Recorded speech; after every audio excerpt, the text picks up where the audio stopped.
Hello, everybody, and welcome into another episode of the Couch GMs podcast. It is Thursday, January 22nd, 2025. I'm your host, George Kurt, joined by the one and only Cody Roadcap. Cody, how you doing today? Conference championship games coming up. What's going on? I'm doing good. I am getting ready to go French toasting. If you've ever heard that expression for the Yeah, mega winter storms we're supposed to get this weekend. You mentioned the conference championship. Should be some great games. Still bummed that we're not going to have one in Green Bay, especially when someone posted the weather that the real feel at kickoff would have been -11. Could have had another ice bowl, but not. Instead, we're going to be in Seattle. We're going to be in Denver. Should be some great games though. you never know. Denver might end up being some kind of a snow game. I haven't checked the weather. Seattle here is It's going to be wet. dreary, but not that cold. So Yeah, it should be good. And if you're checking us out on YouTube, George is in a new location again this week. So he's going 2 for 2 on his West Coast excursion. Getting my yeah, words run together.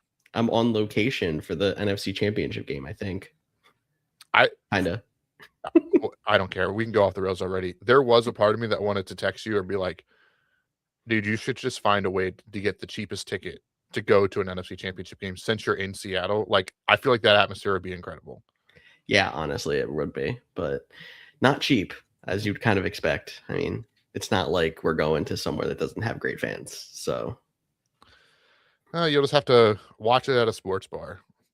guess so. Well, I will report back on Monday on how it is over the weekend here. Sounds good. In the meantime, make sure you're following us at the Couch GMs, Facebook, X, Instagram, TikTok. To get even more than you do from the show here. You can DM us with any questions you have or join us live Mondays and Thursdays at 6:30 East on Facebook, YouTube, and Twitch. Now that the bookkeeping's done and we had our first tangent, as I would expect, why don't we see what's happening?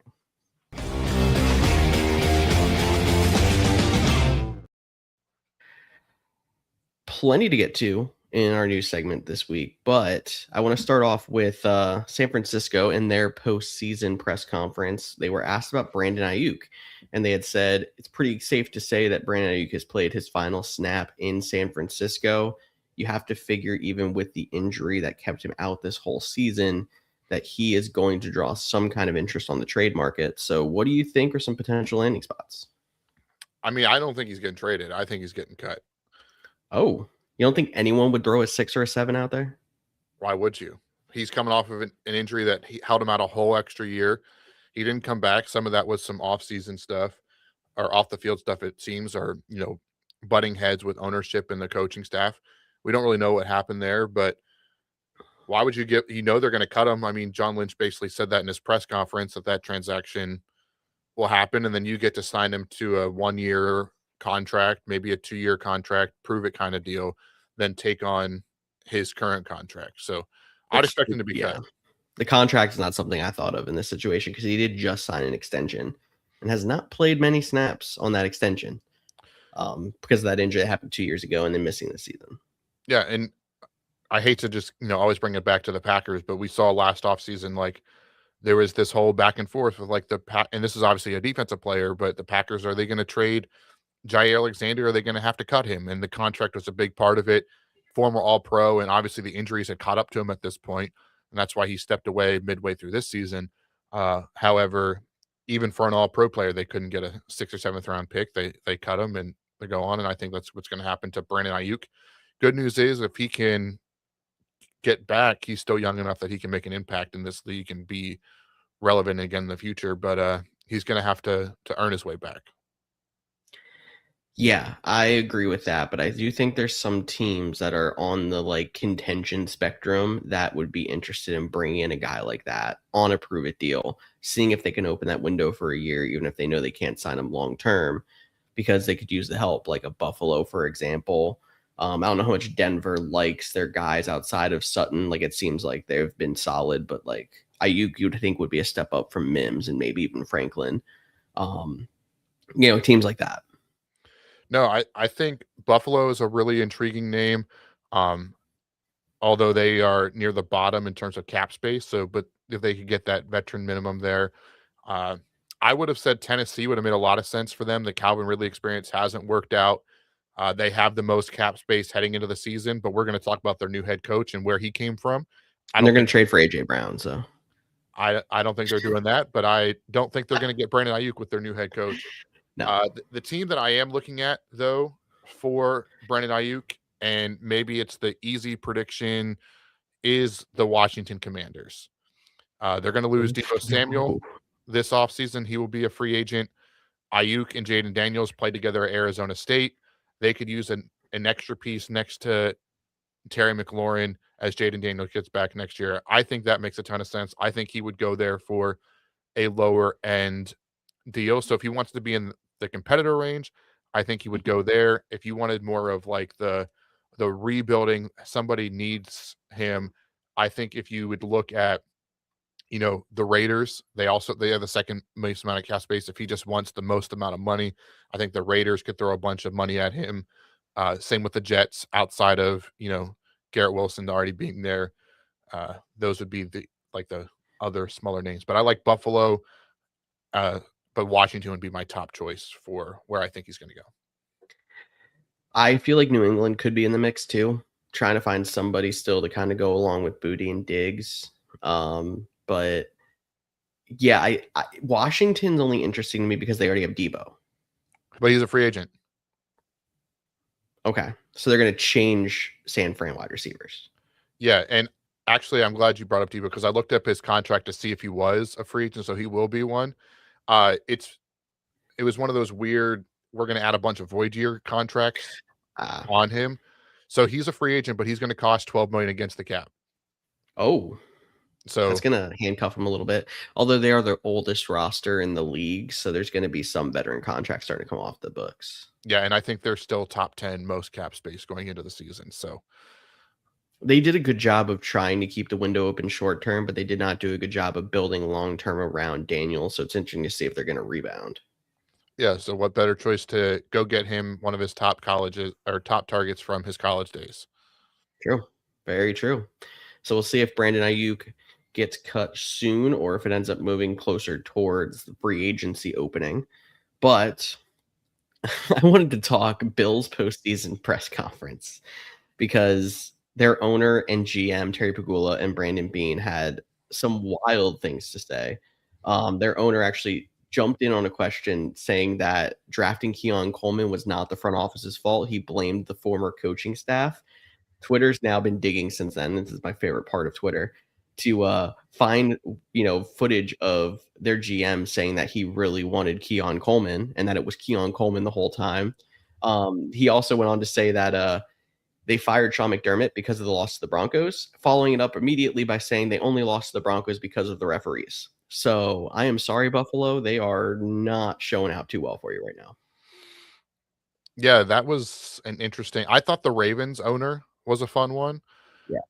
He was just like brutally honest. This one was like a lot of back and forth trying to figure this whole situation out. Just an interesting one. And the whole call thing, we don't need to rehash that. The Keon Coleman, I've seen the videos too of him like, oh, Keon was our guy. We went to bed after week one or night one. We wanted Keon, no one else.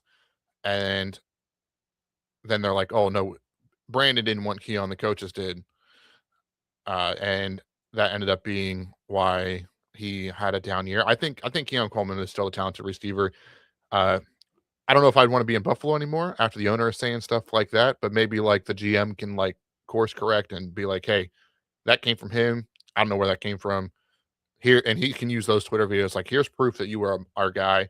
We want to keep you in the fold and whatnot. But a lot of interesting things coming out of Buffalo. And it definitely felt like it was a, you know, when the wheels fell off, they fell off fast and hard. Like, Yeah. it's crazy because like if Buffalo wins this week, I still think or if Buffalo won and loses this week, based on that press conference, I think McDermott still gets fired. I feel like he was literally Super Bowl or bust. Which is kind of ridiculous. There had to be a point where that changed. But he also went on, like their owner still went on and said that he made the decision in the locker room post game. Like, it wasn't something he was looking at even beforehand. I mean, he probably was, but you know what I mean. Yeah. But just weird. But they have an opening, and I think there's some interesting candidates that will to fill that spot. I think the most obvious one would be Brian Daboll, who had his Mhm. interview today to go, reunite with Josh Allen, him or Joe Brady. If Those they are the want it. two I was gonna say, exactly. So I'm interested to see if like any other names kind of surprise. Uh, what happens to Sean McDermott? Does he get into this head coaching race? Does he take a year off? Does he go be a DC somewhere? I think his pedigree, like I think he could be a guy that takes a year off and then be a hot name coming into the next coaching cycle. But I also think there'll be a lot of DC openings if he wanted to go back to his roots and make some calls. He could do that as well. I think it'd be a good fit, but we're gonna have to wait and see. And then you and I are gonna be with you guys for the next few weeks, so we will see where the Buffalo Bills job breaks out. There were a couple head coach positions that were open since we last talked, or were filled, I should say, since we last talked to you. So why don't we jump in? I am going to start with the news from today, where the Ravens, right before we jumped on the air here, announced they are hiring former Chargers defensive coordinator Jesse Minter as their new head coach. He was probably pretty widely considered the second best new coach. That was not the retread. So the Ravens did a good job of finding their guy and going for him. Yeah, the Ravens won the look. I think Jesse Minter is a really good defensive coordinator. I think he might be a great head coach. So like the person, I like the hire. He was one of my Mhm. like underrated favorite names in this draft process. I the ex Raven staff member that has spent the last time in Michigan and now in Los Angeles under the brother of the coach you just hired or fired. Just fired. Yeah. It's like, did you really want to move on, or is this like this almost feels like hiring their defensive coordinator, like what was his Zach Orr? Like if they would like Yeah. hire Zach Orr, the defensive coordinator, it's like it's a change for change, but like I mean, I think Minter will be a better head coach long term. It's just like that weird thing. It's like, oh, we're gonna fire one Harbaugh to go get the guy that's worked under his brother for the last 4 years, or if not longer. Who honestly got the recommendation for him from the former Ravens coach, John Harbaugh, because he To was take with under them from Michigan. 17 to 20. Then he went to Michigan with the other Harbaugh. Yeah, you're right. It's when you say it that way, that's a big mess right there. But It's like an because awkward there's love triangle. familiarity, oh yeah. And again, I think is a good hire as a coach. It's just like Mhm. one of those like weird coincidences. Like, after all the people you went through, we Yeah. went back to old reliable, which we see from all the time in the NFL. Hence why Mhm. like Dayball didn't get any other head coaching options interviews. I don't believe maybe in Las Vegas because I feel like that one's the one that they don't care about or have the least amount of reporting on. Uh, but like it's like, oh, he was a top head offensive coordinator. Oh, the Buffalo job opened up. He goes to like top of the list. Like the NFL is like a who what have you done for me recently kind of thing. So congrats to Minter. I think it'll be fun. I'm really interested to see who the offensive coordinator is. Yes. Another coach not offensive with Lamar Jackson. It sounded like the one thing I did read online, and maybe they're just pulling my chain, but it was down to Minter and Joe Brady, and they're hoping they can pull Joe Brady in for offensive coordinator. I don't know if they have any experience working together. Would Joe Brady, if he gets passed over in Buffalo, want to move on? Uh, can he move on? Do they have to wait till the Bills hire a head coach to see if he wants him on his staff? Like, there's a Yeah. whole like a business side of it that doesn't make a ton of sense for that. But whoever guns the offensive coordinator is the thing I'm looking forward to the most after this Minter hire.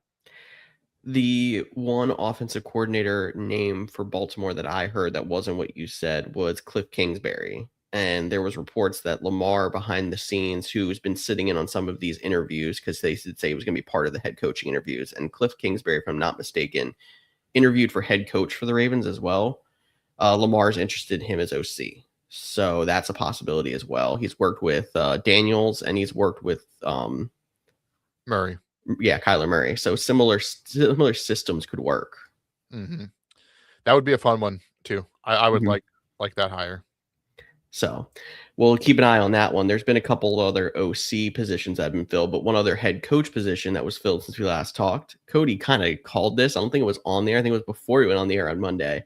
Titans announcing they hired Saleh as their new head coach. It was a Saleh choice, right? That's right. Exactly. Stealing my joke. Yep, you got you.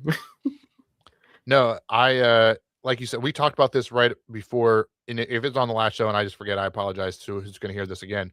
But we talked about Saleh, the Titans, their run of people that were supposed to interview with them the next day that got hired. Saleh was interviewing with them right. I was like, well, I got to open up X to see if, we get breaking news on the podcast, but it'll probably happen right after. Happen the next day or 2 days after. I think it's a really good hire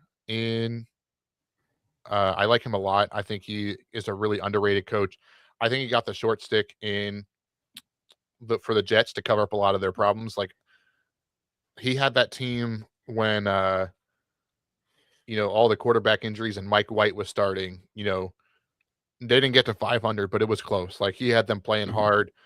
Then he struggled in the season that Aaron Rodgers tore his Achilles after they went all in on him, and then he got let go. So like that was a tough situation. I think he'll be good. I think he is kind of I don't want to say he's Mike Vrabel because he's not. They're completely different people, but he has that like mantra gravity that holds a room that the Titans have been missing since they fired Mike Vrabel. So I think that played a factor into this situation. Getting him, obviously the OC is going to be big with Cam Ward and how he does that. But yeah, I think Saleh is a solid choice. I agree. I'm not shocked by this move after I heard it happen because of his coaching style compared to Vrabel. Not that they are the same person, like you said, but defensive minded, strong presence in the room. Like they feel similar in those ways. So it's not shocking, but it's not something I was thinking of as the top of the list at the beginning of the coaching search for the Titans, but I think it's a good hire for them as well. And I agree about everything you said with him with the Jets. It's good that he got a second opportunity. I hope he makes it work in Tennessee because I do think he's a good coach and can put together a contender. Yeah, I agree. I think the OC hire is going to be important though. How can they get the most out of Cam Ward and what offensive staff do they put behind him? And there's a lot of jobs that need, OCs out there. So that's where we're at. I think there's only one more OC position with a current head coach that's open, and that's the Eagles. But almost all of these jobs with no head coach will still need an OC. So there's still going to be a lot of fighting for that. 2 OC positions have been filled since Monday. Big one, Mike McDaniel takes himself off the head coach market and he lands an OC job with the LA Chargers. And we're going to see not only if Herbert can rebound and try to get himself together, but how big is Omarion Hampton going to be next year? Yeah, that's first thing I thought was stock up. I don't think he is the same style, so to speak, as Devon Achane, but you saw how much they got him involved in the run and the pass game. Alad McConkey being, a slot weapon.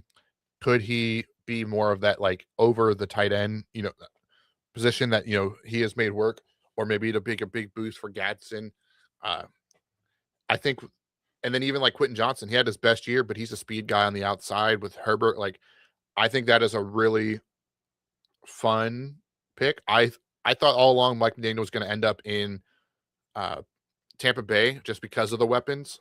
Like if you could go be the OC for, Bucky Irving, Emeka Abuka, Chris Godwin, TBD on if you're bringing Mike Evans back, but I have a hard time believing he's going to be anywhere but Tampa Bay at this point in his career. So it's a great pick. I think this offense is good, and it'll be a big. I don't know if it's a bigger test for Mike McDaniel on what he can do with this offense, or a bigger test for Justin Herbert, who we talked about a couple weeks ago, has went from like this guy with the super elite tools, which he still has, but has struggled, and has been more average as of late, not getting over the 4,000 yards, the struggles, the amount of sacks, and that's not all on him. Like the offensive line has to block and stuff like that too. But I think this could be a really fun pair. And if it works out, it's only going to last for 1 year.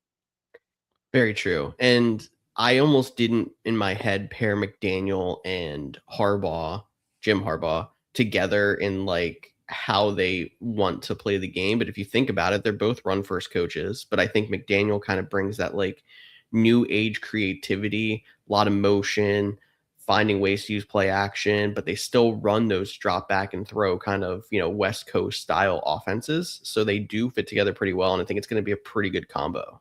No, I agree. And I think, and obviously, when your season ends bad, they obviously let go of Greg Roman. There was a lot of talks about like, does he actually have audibles in the offense? All the talks about the mega wristband that Herbert was wearing, but he could only call one play. We don't know how much of that is true, but like going from that kind of offense to a Mike McDaniel offense, it's going to be a learning curve for sure. But I think it'll definitely benefit Justin Herbert. Agree there. And then finally, going to Kansas City, Eric Bieniemy announced he is returning as offensive coordinator for the Chiefs. Matt Nagy was their former offensive coordinator. He's had a couple head coach interviews as well as some offensive coordinator interviews. I don't know if he's going to get in the head coaching cycle, but he's going to land an offensive coordinator job somewhere. Yeah, so it's important to know Nagy's contract ran out. He wasn't fired or let go, something like that. His contract just expired. He was getting some head coaching interest. They moved on to Eric Bieniemy. It sounded like he was the front runner for a really long time for the Titans job, and then Saleh came in, really impressed, and they went with him. Maybe he can get back as the OC. That would be an interesting pairing.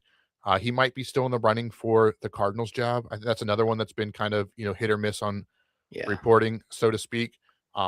Or he could go be an OC somewhere, which I think he will be, because there is a lot of OC openings with these new coaches. Some of these coaches were going to make changes and whatnot, but he'll definitely be coaching somewhere this year. I wouldn't be shocked if he lands in Philly because of the familiarity with Reed with the front office and how they're trying to look for somebody who can kind of run the offense. I don't think he has a lot of play calling experience is the only thing. Yeah, I mean, other than his time in Chicago. Yeah. Which he's talked about how he's learned a lot from. He did also get Mitch Trubisky to the playoffs. I know it ended in a double doink, but he was a part of that. So have to give him a little bit of credit. I know our rundown is out, but I think I have 3 more. Okay, hit me. I believe I'm doing this off the top of the dome, so if I'm wrong, I apologize. I believe former Browns OC Tommy Rees, who was in the running, got interviewed for the head coaching job, followed Stefanski to the Falcons to be their OC. Okay. Then former Falcons OC Zach Robinson, who interviewed in Philly, I believe he is going to Tampa Bay. So he filled the Tampa Bay one I know spot. for sure. And then not on the offensive side, but the defensive side, Brian Flores, his contract had expired, and they have agreed to go back to Minnesota unless he gets a head coaching job. He's still very much in play for Pittsburgh. But so if he gets the job, he'll be there. But if not, he'll be back in Minnesota. So those are the other couple, big name coordinators to bring up. Solid lockup for Minnesota there if he doesn't get the head coaching job. He feels like a Pittsburgh coach to me just because of the style. And, they look for someone long-term. There were people that thought he shouldn't have been fired in Miami.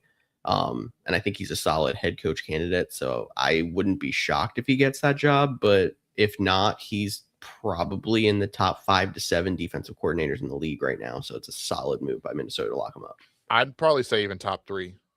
I didn't want to go too far. I had to think in my head because you do have Spags, Fangio, those established guys, but he's up there.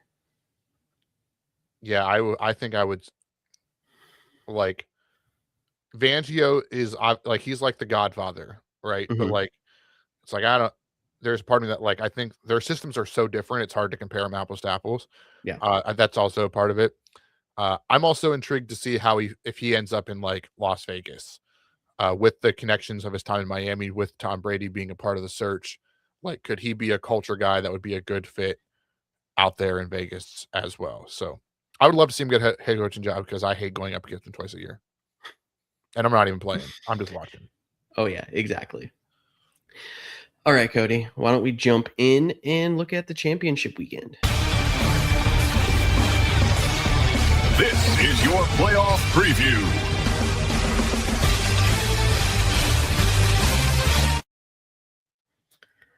Gets me every time.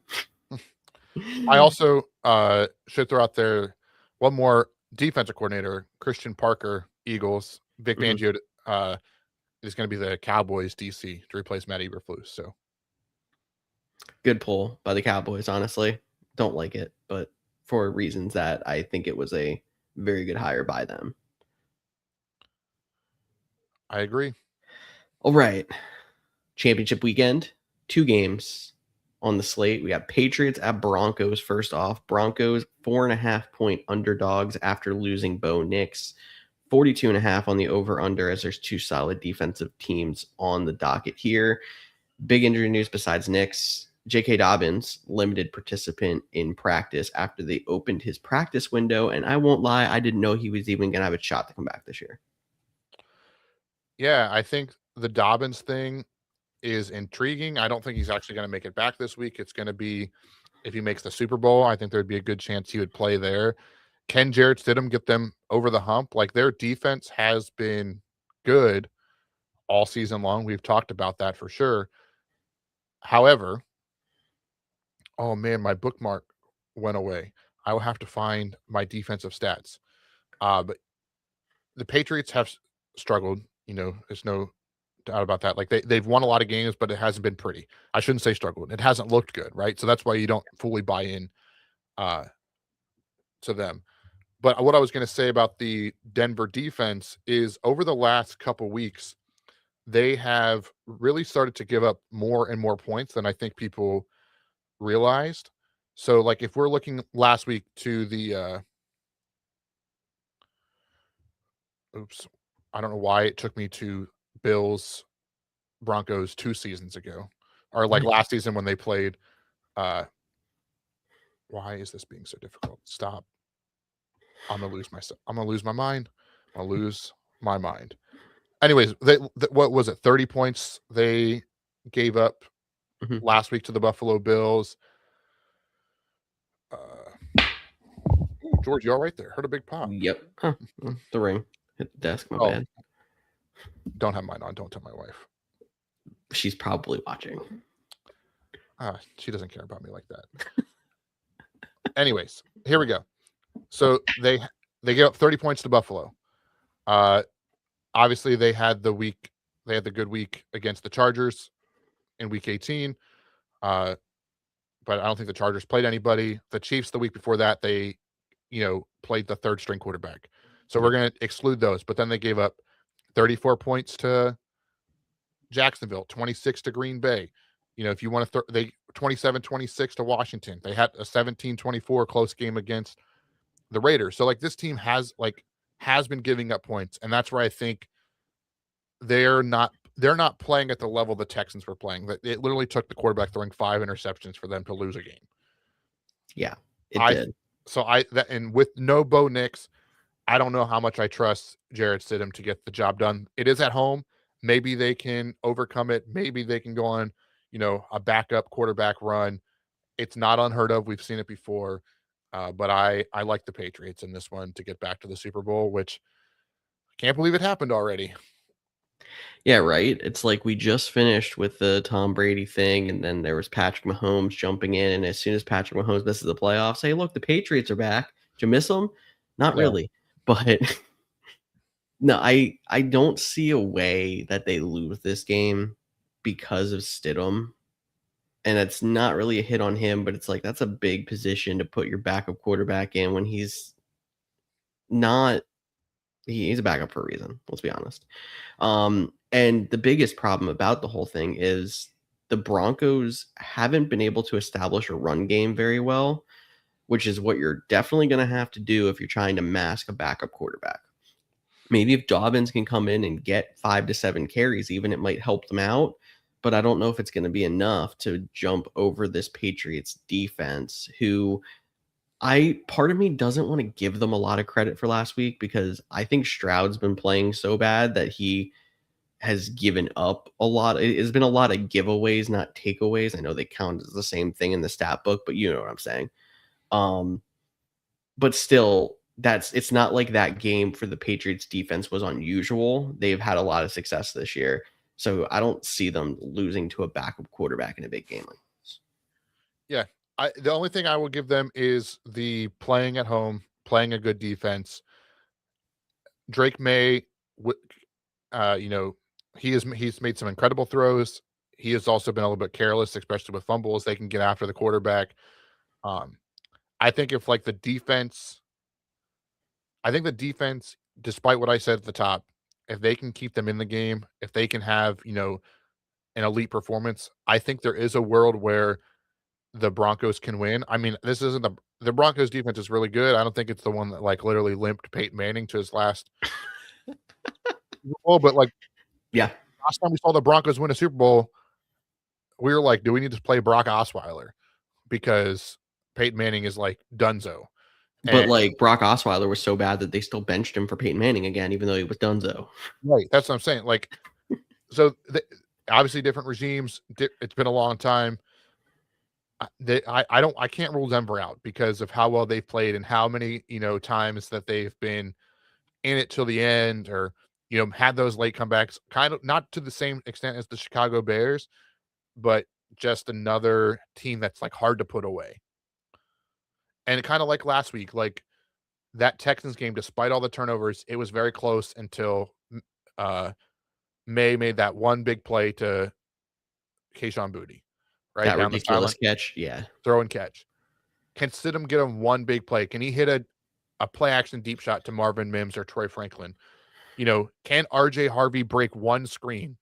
Like it could, obviously I think you could say the same thing. Like the Patriots, can Ramondre Stevenson continue to be running the ball better than he's ever run it before, with Trayvon Henderson being a change of pace on this defense? Can they, have a big breakaway? Can Mac Hollins do something if he's back? It's not like he practiced today. That was unexpected. So I think it should be a fun game. You could convince me that the Patriots win by 2 scores. You can convince me that the Broncos win. You could tell me it comes down, there's no touchdown scored. It's a field goal fest. Like, I think every outcome for this game is on the table.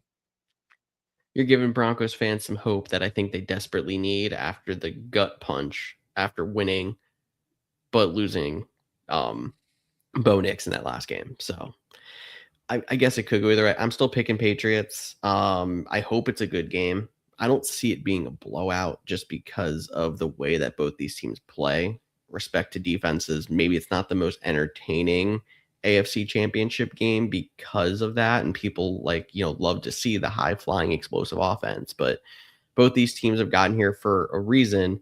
And that reason is defense. And that's kind of how the league is played out this year. I would say 3 of the 4 teams are defensive focused teams. Yeah, I think that's a fair way to put it. Anything else to wrap up Patriots Broncos? No, I think we're both going Patriots. So yeah, both going Patriots. Moving to the NFC side, the nightcap, the 6:00 East cap. Rams at Seahawks. This game intriguing for so many reasons. First thing on the list, third matchup of divisional rivals. This is the one offensive team in the Rams who, at some point in the season couldn't be stopped. And obviously had a little bit of a sputter down the stretch, but looked pretty good in the playoffs so far, against the Seahawks, who have been a suffocating defense, arguably the best in the league. And then Sam Darnold has been boom or bust, but when he booms, he has some amazing deep balls. Yeah. The Seahawks are scary. Yeah. Their defense is really good. I think it's going to come down to Sam Darnold again, which we've been saying, since the playoffs started.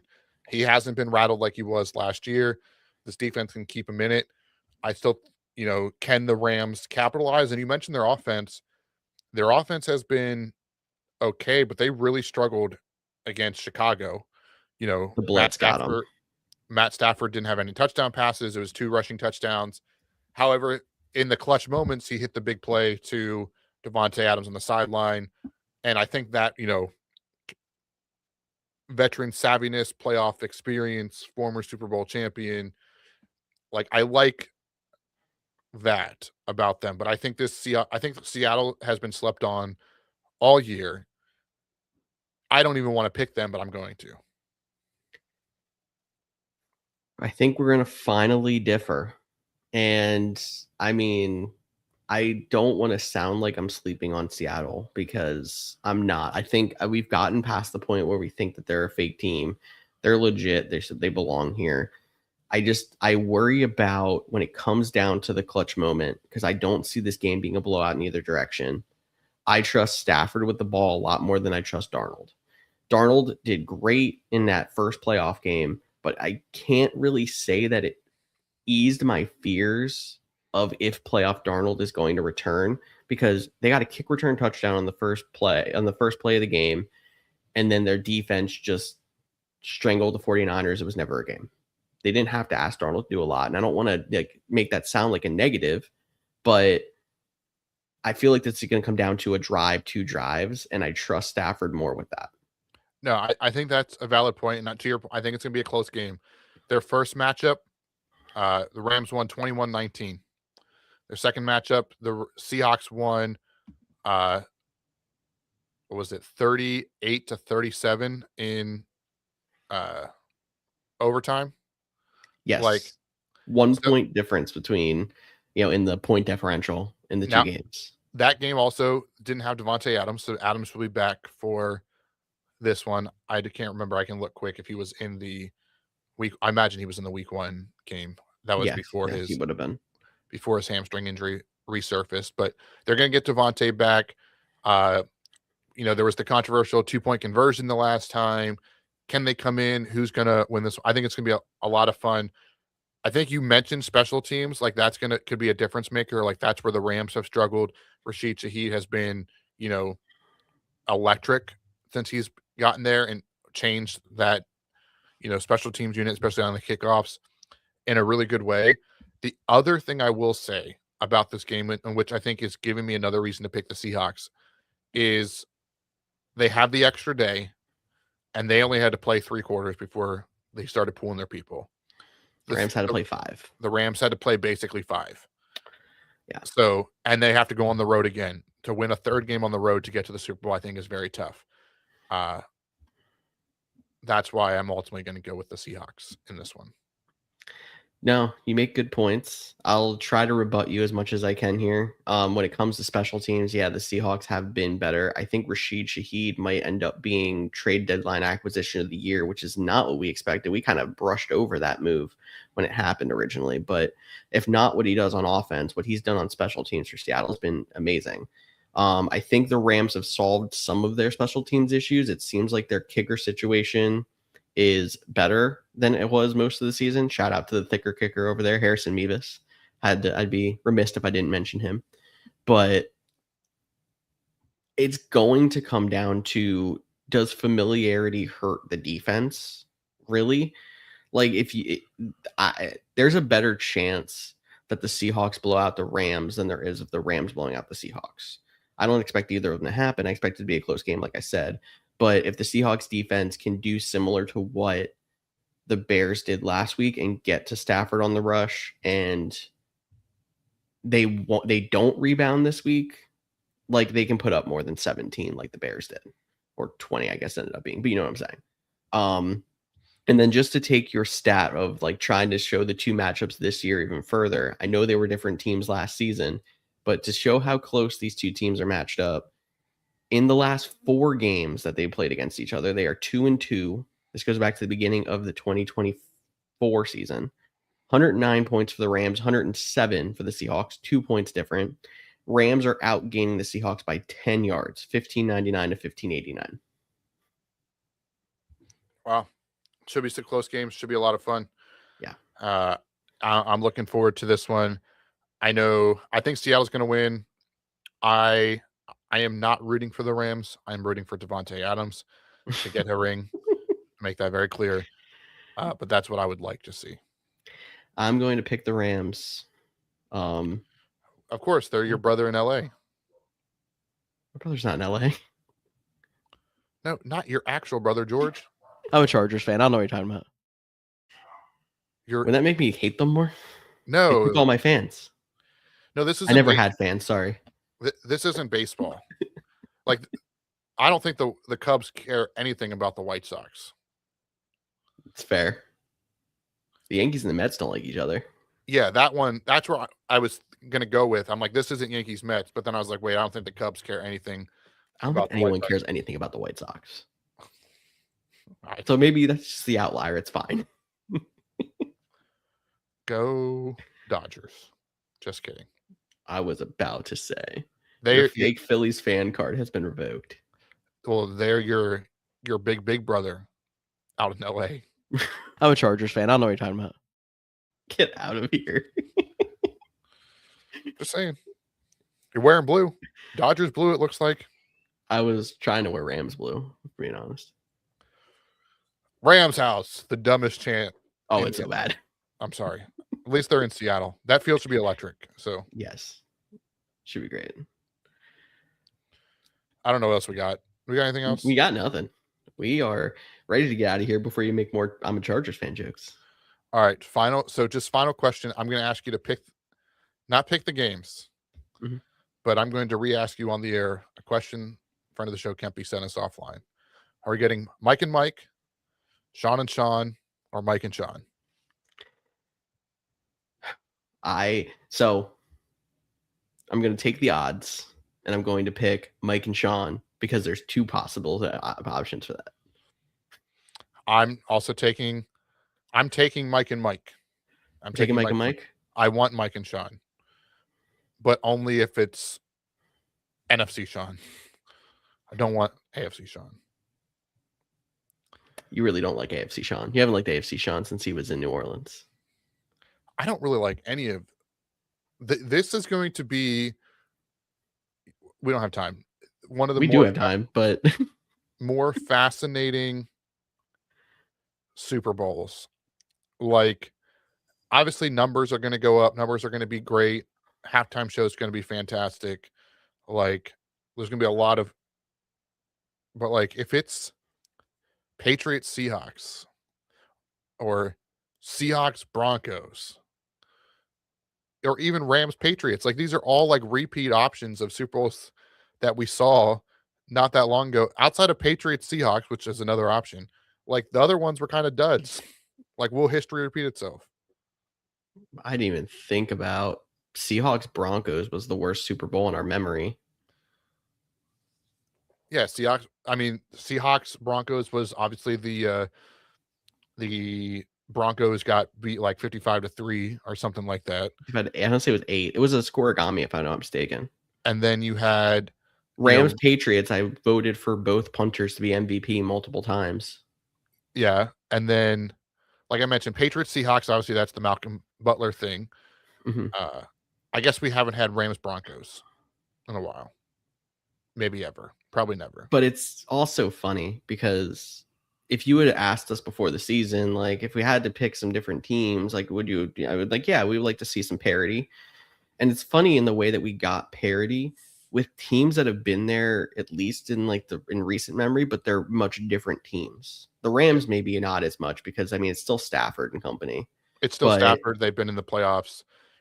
They were one catch away from beating the Eagles last year to get to the championship game. Like, but yeah, this is not the other three, like completely different teams from when they were last in the Super Bowl.